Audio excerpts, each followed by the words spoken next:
Hello everybody and welcome back to Alive with Liz's YouTube channel here.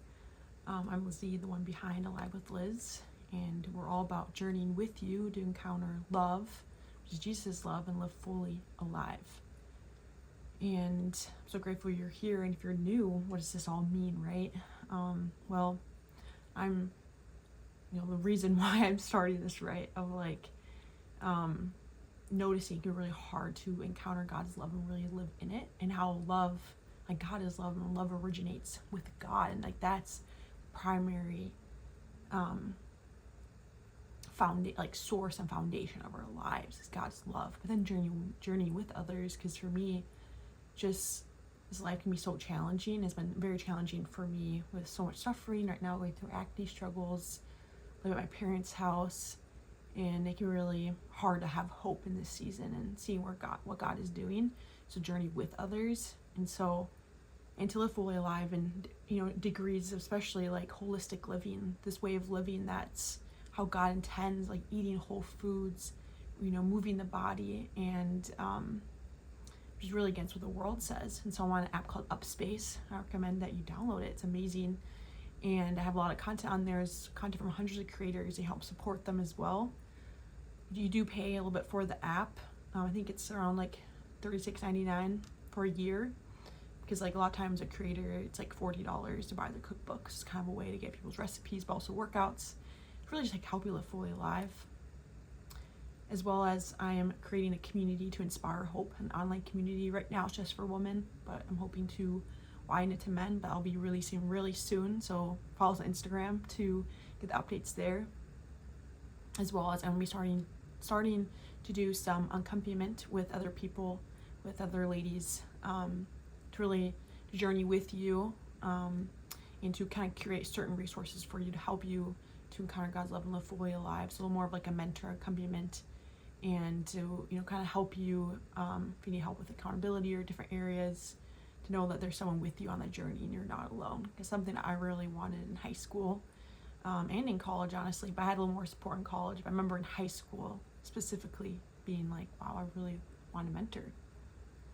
All right, so now we're gonna go into this weekly video, and I got my matcha. It's really pretty yummy. I'm also on a whole kind of excursion right now to really make my matcha lattes completely clean ingredients. So this oat milk is just oats, water, and salt, because Oatly is amazing, which I used before with my pop-up shops, put a lot of sugar in it, and I'm man, I don't want to be serving this to people. It does taste so good with matcha though, so it's kind of hard, but I'm I don't want people to get bloated after from drinking Oatly. So it's also part of living fully alive. But anyway, also I forgot to say is right now we're fundraising money to really launch these missions here, to really journey with others. And so I want to invite you to support this mission financially if you can, and the link is below. All right, so this weekly video is about why suffering, the purpose of suffering, and how to have hope in suffering. I've had some reels I created about hope, a lot about in suffering and in times of hardship, seasons, and it continues to be a theme for me.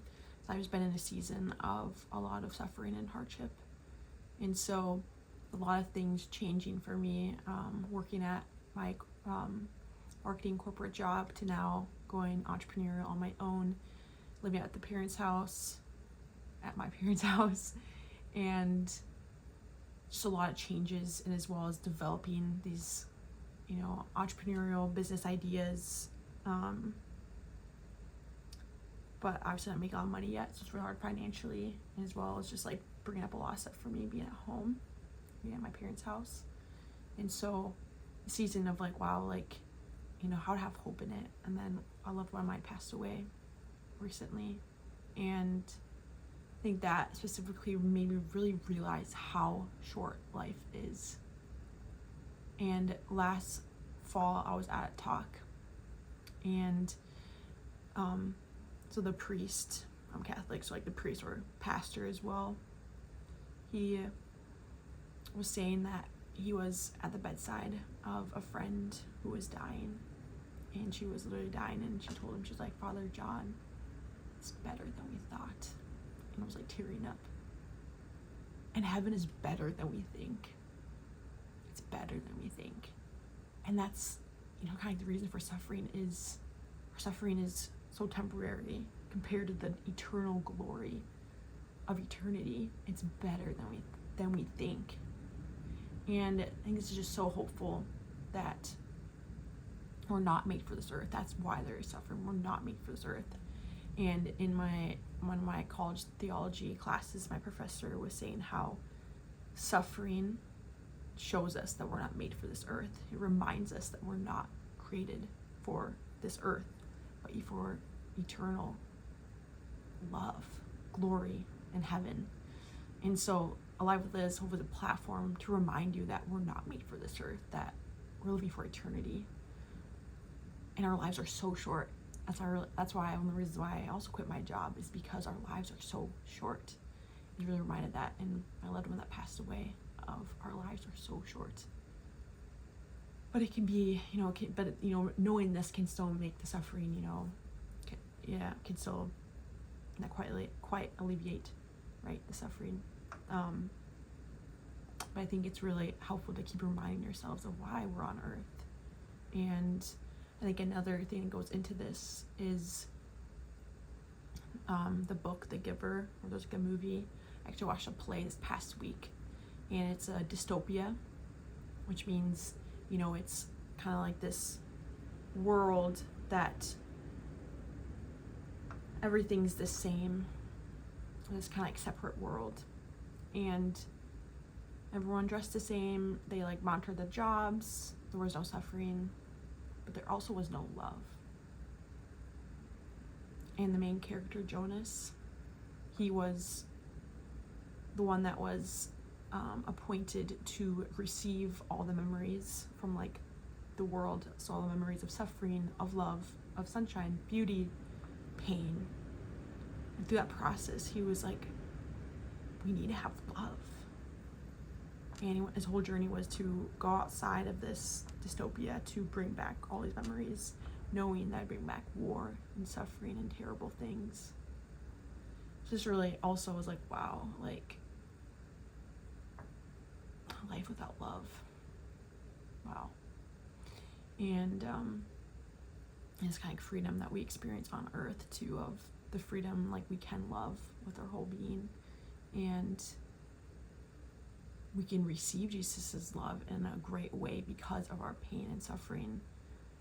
Our pain and suffering allows God to come in because we need him so bad. And so I think today I just want to invite you to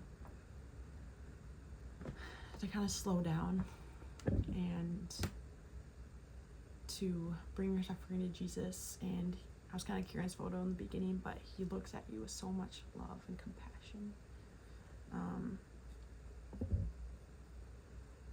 There's Psalm 139:7-10 on here, which I'm going to read.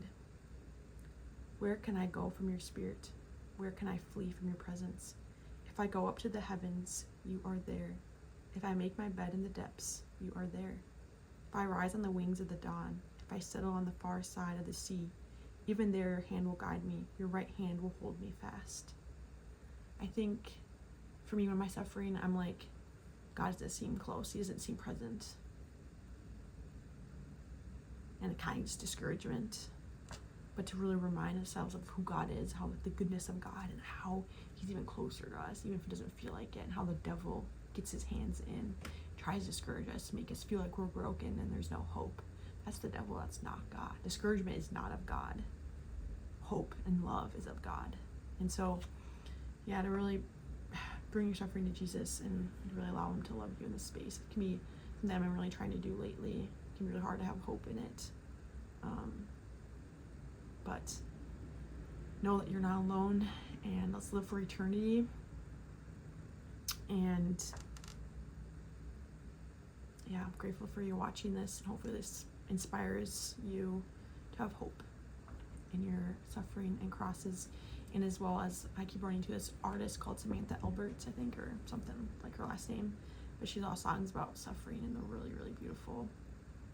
And I think also another thing that's really helpful to bring hope is like the Bible is filled with suffering, and how, you know, like especially like they think about in the Acts of the Apostles, like how like God is worth it. We're pursuing God, you know, for eternal love.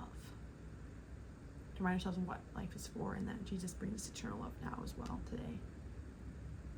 All right, see you in the next one.